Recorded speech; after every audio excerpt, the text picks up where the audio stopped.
एक शहर था कटकपुर, जहाँ सुरेश अपने परिवार के साथ रहता था। कुछ साल पहले ही सुरेश की शादी हुई थी। अब सुरेश के मन में व्यापार करने का विचार आया। वह अपने पिताजी के पास जाकर बोला, पिताजी, मैं विदेश जाकर व्यापार करना चाहता हूँ। उसके पिताजी ने उसे विदेश जाने की मंजूरी दे दी। सुरेश अपने माता पिता तथा गर्भवती पत्नी को छोड़कर विदेश चला गया, जहाँ जाकर उसने खूब मेहनत की, बहुत सारा धन कमाया। अब वह एक सफल एवं अमीर आदमी बन गया था। घर से आए उसे लगभग 15 साल हो गए थे। अब उसके मन में घर जाने की इच्छा जागृत हुई। उसने अपने आने की खबर अपनी पत्नी को दी और हवाई जहाज में बैठ गया। लंबा सफर तय करके जब वह अपने शहर पहुंचा, तो एक रास्ते पर उसे एक नौजवान खड़ा दिखाई दिया, जिसके हाथ में एक बोर्ड था, जिस पर लिखा था बेशकीमती ज्ञान के सूत्र। सुरेश ने नौजवान के पास जाकर पता किया तो उसने बताया कि वह बेशकीमती ज्ञान के सूत्र बेच रहा है।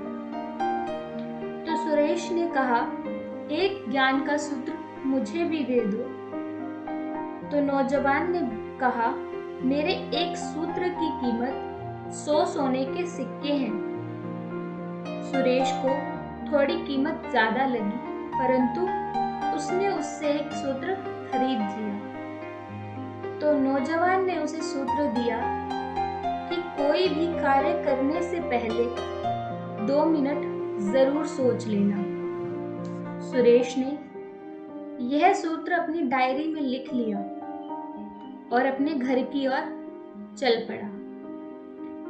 सुरेश को घर पहुंचते पहुंचते रात हो गई थी। उसकी पत्नी सो चुकी थी।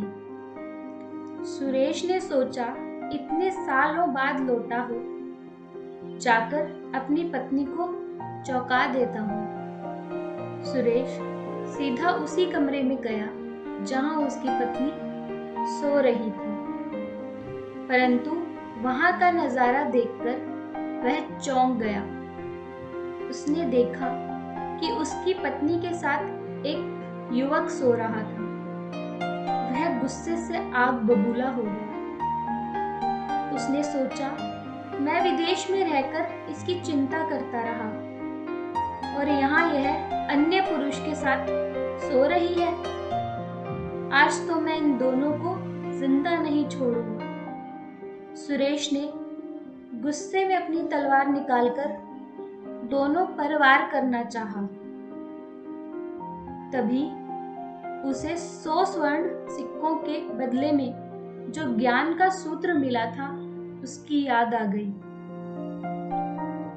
जिसमें था कि कुछ भी कार्य करने से पहले 2 मिनट जरूर सोच लेना। वह 2 मिनट सोचने के लिए रुका। उतने में तलवार किसी बर्तन से जा टकराई, जिससे वह नीचे गिर गई और उसकी आवाज से उसकी पत्नी उठ गई। आंख खुलते ही अपने पति को सामने देखकर वह बहुत खुश हुई और उसने उस युवक को उठाते हुए बोला, बेटा उठ जा, तेरे पिता आए हैं। युवक उठकर पिताजी के पास गया और उन्हें प्रणाम किया। तो उसके सिर की पगड़ी सुरेश के पैरों में गिर गई और उसके लंबे बाल बिखर गए। तब सुरेश की पत्नी ने कहा, यह आपकी बेटी है, इसके सम्मान को कोई आंच न आए, इसलिए बचपन से ही मैंने इसे पुत्र की तरह पाला है, उसी तरह संस्कार दिए हैं। यह सुनकर सेठ की आंखों में आंसू आ गए। उसने अपनी पत्नी और बेटी को गले लगा लिया और सोचने लगा, यदि आज मैंने उस ज्ञान के सूत्र पर अमल नहीं किया होता तो आवेश में आकर मैं कितना अनर्थ कर बैठता। मेरे ही हाथों से मेरा निर्दोष परिवार खत्म हो जाता। शिक्षा। जल्दबाजी में आकर हमें कोई भी निर्णय नहीं लेना चाहिए, क्योंकि जब हम क्रोध में होते हैं तो हमें अच्छे बुरे का ख्याल नहीं रहता। इसलिए गुस्सा होने की स्थिति में कभी कोई निर्णय मत लें। कुछ देर रुके, दिमाग ठंडा होने दें, फिर सोचें कि क्या सही है और क्या गलत।